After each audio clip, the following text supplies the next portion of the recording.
let us rejoice and be glad in it. CBC, I'm so honored to be here, and I'm grateful for the invitation. And first, can we please just say thank you to the CBCF staff, everyone who worked so hard to make tonight happen, everybody who made the food, everybody who's serving and cleaning up the dishes. We want to say thank you for helping out such a wonderful night. Can we also please give a huge round of applause to our three remarkable awardees, Joe Tecca, Angela, and MVP Kamala Harris.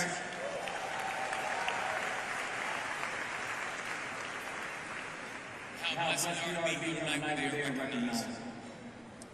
I want to say thank you to the chair of the Congressional Black Caucus, my friend Rebecca Clark, for the remarkable leadership that she continues to show.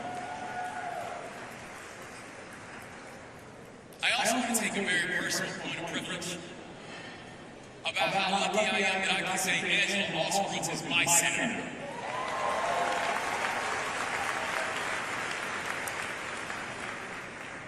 She is remarkable, and I'm so grateful to see the work that she is already doing. And I want to take another very personal point of privilege. Thank you for allowing me and my wife to have such a remarkable date night tonight. Where Maryland really has the baddest first lady in the entire country.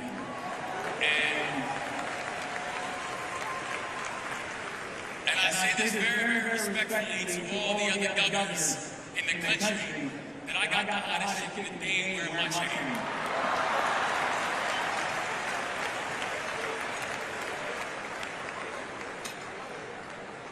So, she told me not to do that. But listen, I do know we are in a very difficult moment right now. I do know that this moment is very heavy and that we have an administration that is absolutely deliberate in their repression. But I don't want to spend any time tonight talking about them or him. Because I'm not interested in talking about how powerful the president is or how powerful the president thinks he is. I'm interested in talking about how powerful we are. I'm interested in talking about the fact that I know the CBC is built for this moment because we know that the CBC was built in moments like this. That the CBC was an organization and continues to be an organization that is called the conscience of Congress. And the CBC is very clear about the shoulders that it stands on. Because the CBC members don't just remind us about the issues that matter. You also remind us about the values that we share. And the commitment that we have to each other to make sure that those values are protected. So listen, I am new to politics, but my training is I'm a soldier. And I have learned in my time that you never learn anything about anybody in times of ease. Because in easy times, anybody can show you anything. If you ever want to learn anything about anybody, watch them when it was hard.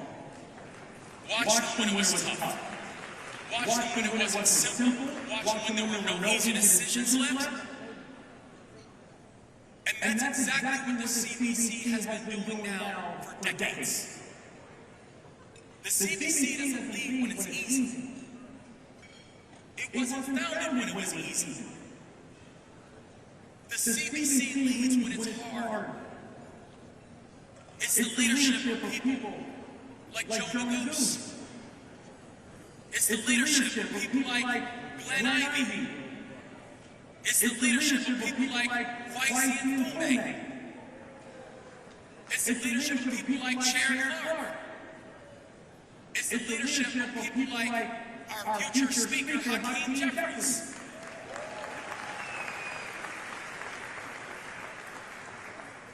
It's the leadership of every single person in this room. And I get it, these times are tough. But I bet against us. Because we're tougher. And I want to be very clear, and I want to say that in Maryland, we are unapologetic about showing there's a better way. And at a time when the president is spending his time condemning our history and banning our books, that in the state of Maryland, we are lifting up our history, and I actually signed legislation banning the banning of books. You will not ban books in the state of Maryland.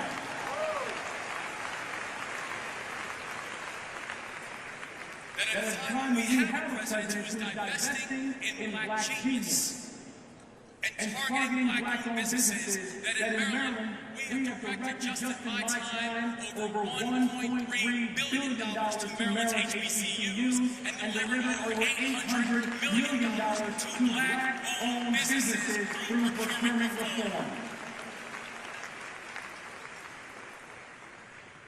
That at a time when we have a president who's playing politics with rebuilding the Francis Scott Key Bridge.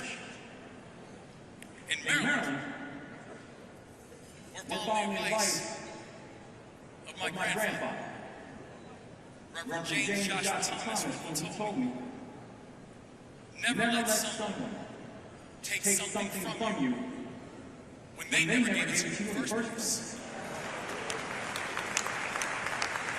And I want to thank the CBC, and I want to thank the bipartisan members of Congress for enacting a 100% cost share, and I promise you, we will continue to rebuild this bridge at a historic pace, and we will continue to make you proud.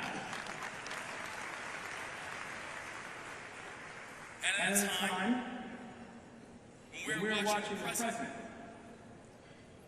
attempting to gerrymander black leaders out of office, which, by the way, amounts to nothing more than political redlining. I know there are a lot of conversations happening around the country about drawing fair maps right now. So CBC, hear me.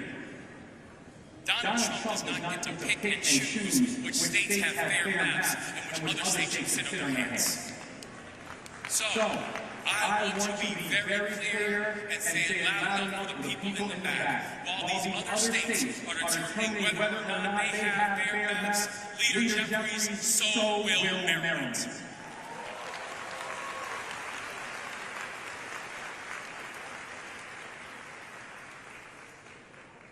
History is not going to remember this administration well. But also, to those who are sitting down and doing nothing, to those who are capitulating, history will remember yours.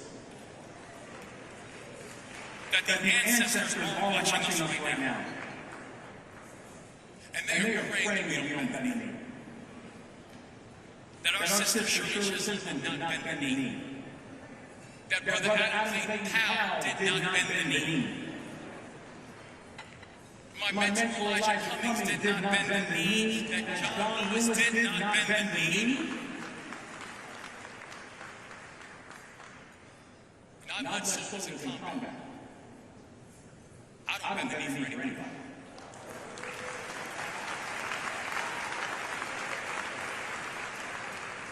Because those who roll over, they'll be forgotten. But those who stand up, they'll be immortal. And in the words of the late and great Richard Haynes, I only have a minute, 60 seconds in.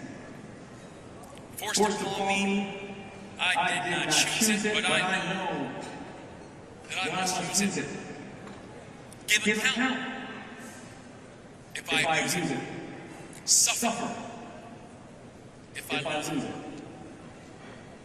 Only a tiny little minute. But eternity is in it. So CBC, this is our moment.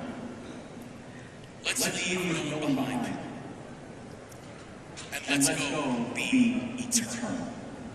God bless you all. And thank you so much for everything you do with us.